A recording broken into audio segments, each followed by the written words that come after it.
Сәлеметсіздер ме? Мен Ақтау қаласы номер 13 гимназиясының 6 сынып оқушысы Карогова Арваймын. Қазіргі таңда бүкіл әлемге індет болып таралған COVID-19 вирусы адамзатқа денсаулық ең маңызды байлығы екенін түсіндіргендей болды. Дені саудың жаны сау демекші, әрқашанда ауырмай, деніміз сау ғұмыр кешейік деп тілегім келеді. Әрине, мен бұнымен не айтқым келді? Жақын туыстарым өте көп ауырды. Сол кезде менің анам бәрімізді табиғи жолмен емдеуді дұрыс деп санады. Сол кезде мен осы тақырыпты таңдауыма септігін тигізді. Мен сіздерге жануар майларының ішіндегі қойдың құйрық майы мен қаз майының биопрепарат ретінде қасиетін анықтаймын. Менің ғылыми жобамның міндеті құйрық май мен қаз майы туралы ғылыми деректер мен мәліметтер жинау. Құйрық май мен қаз майының емдік қасиетін басқа дәрілік препараттармен салыстыру. Майлар сұйық, қатты деп екіге бөлінеді. Жануар майы қатты, ал өсімдіктер майы сұйық. Бірақ кейде жануарлар майының ішіндегі балық майы сұйық болады. Ал өсімдіктер майларының ішіндегі кокос майы қатты болып кездеседі.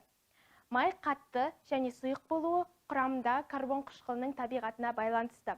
Қанықпаған карбон қышқылының қалдығы кірсе, май сұйық. Ал қаныққан карбон қышқылы кірсе, май қатты. Құйрық май тыныс алу жолдарының және ауруларының бронхит, трахей, бронхопневмония, тұмау тию ауруларының таптырмайтын ем. Құйрық майды ішуге де болады. Қарапайым халыққа қолжетімді. Қойдың майы құйрық май, шарпы май, бүйрек май деп үшке бөлінеді. Дәрі ретінде қолданады. Жөтелді басады, қақырықты босатады. Созылмалы жөтелге құйрық майды ыстық сүтке қосып ішеді. Жаңа туған бөбектерді 7-де 1 рет шомылдырғаннан кейін суықтан сақтану үшін, теріні жұмсарту үшін маймен сылайды.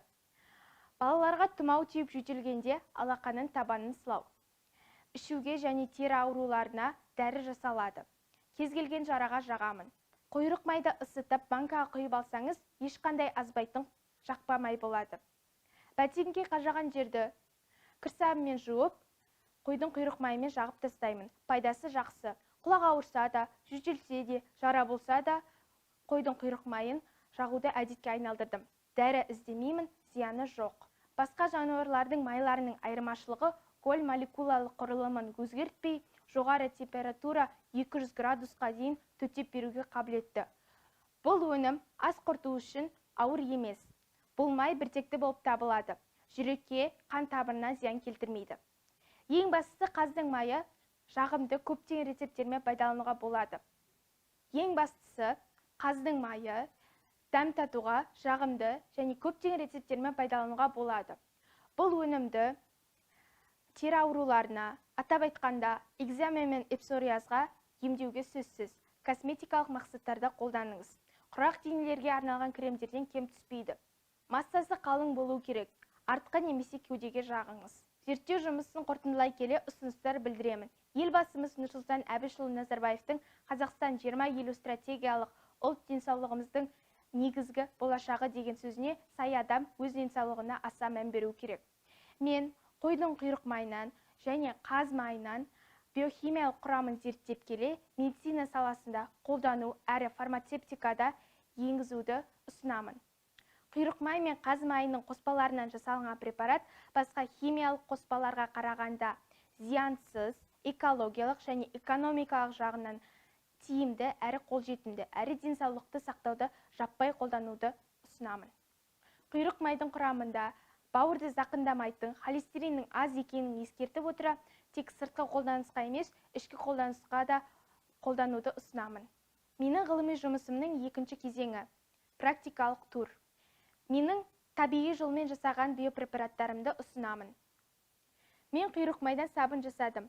Бұл балаларға, жаңа туған бөбектерге терісі пысынап, теріні жұмсартып, ылғандандырады, суықтан қорғайды. Шомылдырып, жылы орап тастаймыз. Құрамы: қойдың құйрық майы, сабынның негізі, түймедақ пен итошағанның тұнбасы, эфир майы. 1 күн 1 реттен 7 күн шомылдырамыз. Менің екінші табиғи өнімім қаздың майынан крем. Бұл тері ауруларына, күйік, аяздағанда, денеде аллергия туындағанда псориазға қолдануға болады. Құрамы қаздың майы, ланолин, календула тұнбасы, эфир майы. 14 күн пайдаланамыз. Менің үшінші табиғи өнімім қаздың майынан сироп. Бронх ауруларына, жөтелге, тұмауға, тамақ ауруына, үлкен адамдарға да, балаларға да қолдануға болады. Құрамы табиғи куркума ұнтағы, имбир ұнтағы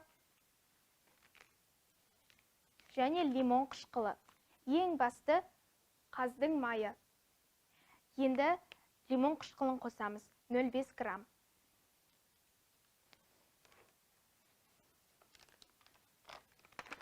Имбир ұнтағы 2 грамм.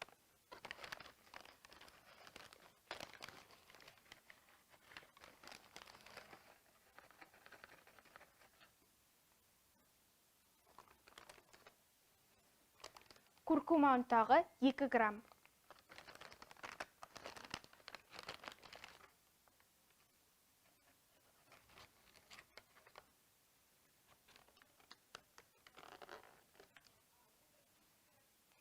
Енді 10 грамм табиғи бал қосатын боламыз.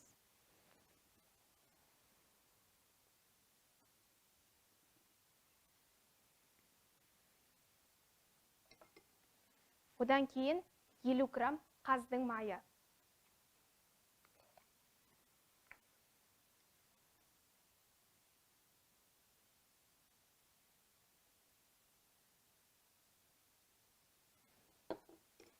Енді осы қоспаларымызды әбден бір масса болғанша араластырамыз. 1-2 сағатқа тұндырып қоямыз. Одан кейін қолдансаңыздар болады. Менің 4-ші табиғи жолмен жасалынған ауыр пневмонияға қарсы компрессім.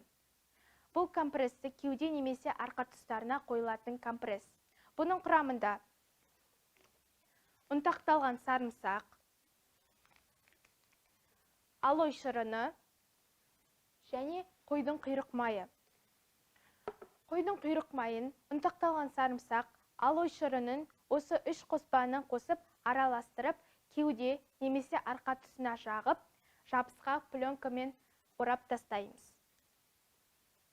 Бір түнге қалдырамыз. Осылайша 5 күн жасаймыз. Сіздер де осылай жасап көрсеңіздер болады. Барлық ауруларға таптырмас ем. Мен осы ғылыми жобамды қорытындылай келе, қаздың майы мен құйрық майдың биохимиялық құрамын зерттеп, биопрепарат шығардым. Осылайша мен ғылыми жобамды аяқтадым.